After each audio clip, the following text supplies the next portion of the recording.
Welcome to Fantasy Stories. बहुत दूर सरसब्ज पहाड़ों के दरमियान एक ऐसी वादी थी जहां हवा में रोशनी घुली रहती थी और फूल रात के अंधेरे में भी मुस्कुराते थे। इसी वादी में एक परी रहती थी जिसका नाम आयला था। आयला दूसरी परियों जैसी नहीं थी। उसके परों में चमक कम थी और आंखों में गहरी उदासी बसी रहती थी।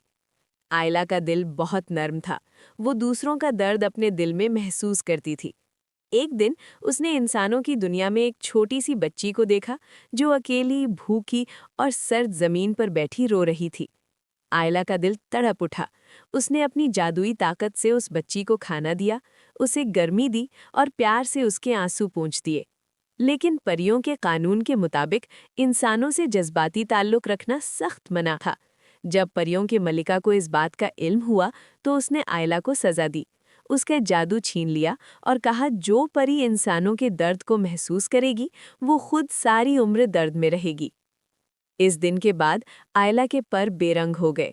उसकी मुस्कुराहट खो गई, मगर उसका दिल अब भी जिंदा था।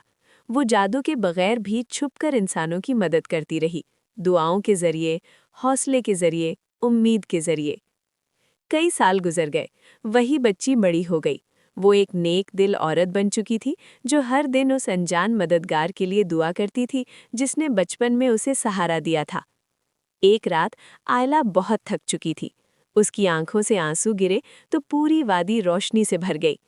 परियों की मलिका सामने आई और नरमी से बोली, जो परी इंसानों के दर्द को अपना दर्द बना ले वही सबसे अजीम परी होती है। आयला का जादू वापस लौट आया। उसके पर पहले से ज्यादा रोशन हो गए। मगर आयला ने परियों की दुनिया छोड़कर इंसानों के दरमियान रहने का फैसला किया ताकि वो टूटे दिलों को जोड़ सके। आज भी कहा जाता है कि जब कोई तन्हा दिल से रोता है तो एक नरम सी रोशनी उसके करीब आती है, दिल को सुकून देती है और खामोशी से चली जाती है।